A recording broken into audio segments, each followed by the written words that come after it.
Bonjour et bienvenue sur Sait-on jamais? Quoi de mieux après une trop longue absence que de se retrouver sous la neige? Les travaux de nos habitations ont forcément pris plus de temps que prévu, mais nos deux familles ont fini par emménager le 1er janvier. Et comme cadeau de bienvenue, les Vosges nous offrent de la neige et de belles pentes à proximité de la maison. L'idéal pour pratiquer notre activité hivernale préférée, la rando-luge. Dans cet épisode, on va donc voir les nombreux avantages à profiter ainsi des pentes enneigées, mais aussi le matériel le plus adapté pour un maximum de sensations en toute sécurité.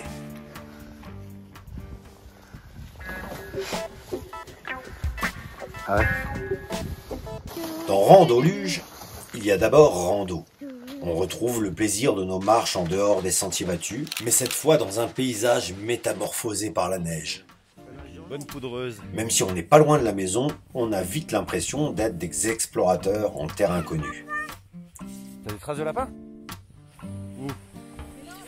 Pour de telles sorties, inutile de redoubler d'imagination pour motiver les enfants, car ils savent que leurs efforts seront récompensés par des descentes inoubliables. On va grimper tout là-haut.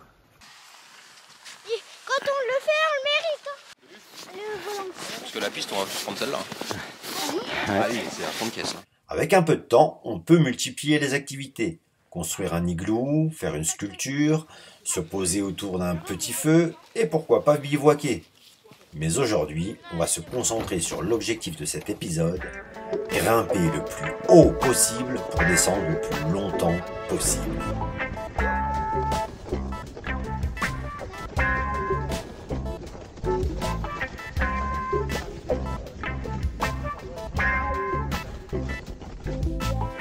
Pour 2 heures ou à la journée, on s'équipe de la même manière. Au pied, des chaussures de randonnée étanches et surtout pas d'après-ski qui n'offrent aucun maintien de la cheville. Si les combinaisons de ski sont parfaites pour les descentes, avec les efforts qu'on fournit pour prendre de la hauteur, on a vite trop chaud en montée avec ce genre de vêtements. Pour réguler sa température corporelle, on peut simplement jouer de la zipette, anorak ouvert dans la montée, anorak fermé dans la descente.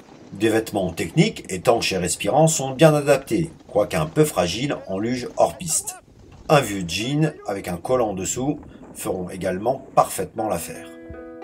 On va voir que les gants sont indispensables pour prendre de belles courbes. Vous pouvez remarquer que les miens ont des traces d'usure dues au frottement de très nombreuses glissades. Un casque est fortement conseillé quand on décide de descendre de telles pentes. On n'est pas sur une piste de luge en bas de station, mais bien sur des reliefs avec des arbres et des rochers. Oh, c'est la glacée. Dans le sac à dos, on retrouve les éléments qui peuvent être utiles dans ce contexte. Une couverture de survie épaisse pour se faire un éventuel abri, pour lutter contre l'hypothermie. De l'eau, même si on peut toujours faire fondre de la neige, avec du coup un quart qui permet de la faire bouillir. Un kit de feu associé à un couteau et à une scie pliante pour débiter le bois mort, un peu de nourriture énergétique, un moyen d'orientation, carte, boussole, GPS pour éviter de se perdre, un téléphone en espérant avoir du réseau, et une trousse de premiers soins.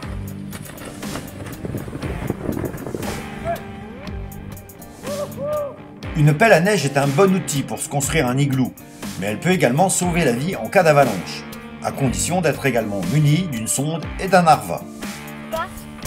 Le choix de la luge a également son importance. On parle ici de luge en plastique, celle qu'enfant j'appelais Bob.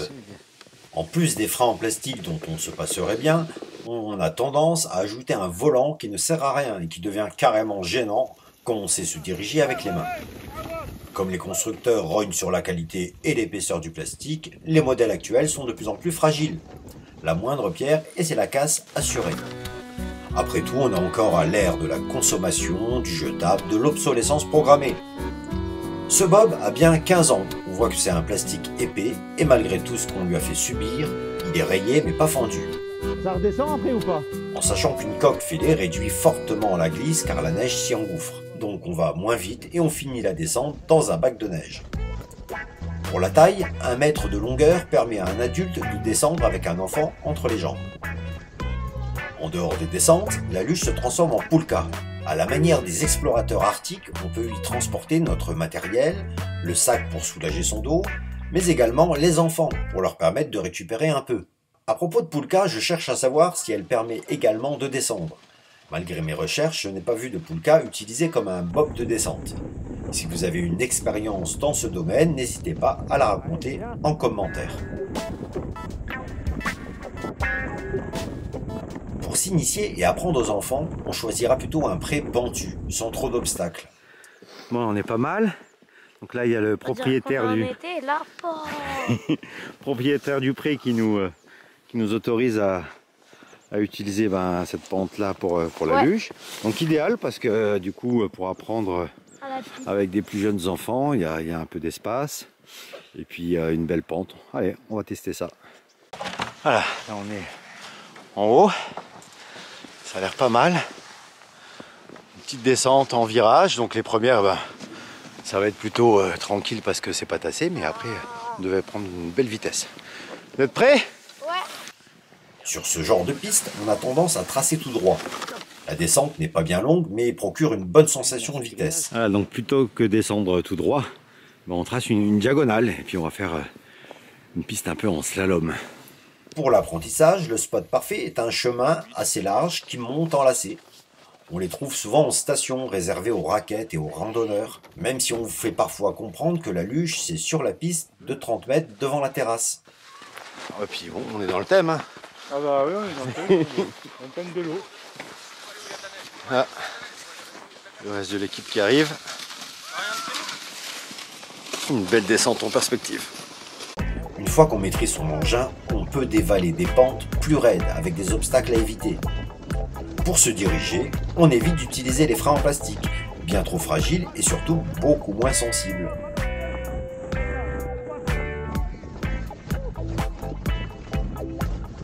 On a repéré ce sentier qui grimpe à flanc de colline. Comme il n'est pas couvert par des arbres, une dizaine de centimètres de neige bien tassée, à force de passer, a suffi à en faire la descente qu'on s'était imaginée. À chaque ascension, on débarrasse la piste des cailloux qui refont surface lors de nos passages. On remet un peu de neige pour couvrir nos traces et sur les rochers qui affleurent pour en faire de petits tremplins. On peut remarquer que le sentier est bordé de végétation. Cette broussaille qui n'est pas épineuse permet d'amortir les sorties de route et d'éviter de chuter dans le dévers. Main bien à droite. Pas mal. Pas mal. Et t'as fait un bon dérapage à la fin. Il va reneiger ce que vous avez déjà passé. J'espère. De telles descentes procurent de sacrées sensations. À mon goût, supérieures à celles éprouvées en ski de piste, que j'ai longtemps pratiqué. En luge, on est au ras du sol. Et avec un centre de gravité plus bas, les secousses, la vitesse et les accélérations semblent démultipliées. Cette impression est sans doute liée au fait qu'on est dans une nature qui n'a pas trop subi les transformations de l'homme, qu'on fait notre propre trace, loin de la foule des stations. Pour continuer sur le parallèle avec le ski, je trouve que la rando-luge se rapproche davantage du ski de randonnée, avec un même plaisir à monter qu'à descendre. On sent plus les cailloux, hein. Une bonne épaisseur de neige. Il y a les 10 cm qu'on cherchait. En tout cas, la rando-luge est une activité accessible à tout le monde. Pas besoin de forfait, juste un minimum de conditions physiques et surtout de la neige. Une neige qui, avec le réchauffement climatique, se fait de plus en plus rare. Je ne peux m'empêcher d'être nostalgique des longs hivers enneigés de mon enfance, des descentes infernales de la côte de la mort. C'est sans doute pour ça que j'aime autant partager ces moments avec des enfants. C'est donc ce qu'on va continuer à faire, que ce soit sous la neige, la pluie ou le soleil, des découvertes et des apprentissages dans notre nouveau cadre de vie et de travail. Plein de belles choses au programme, maintenant que l'ordi est en place. Donc en attendant de se retrouver pour de nouvelles aventures, on vous dit salut et à bientôt sur Sait-on jamais.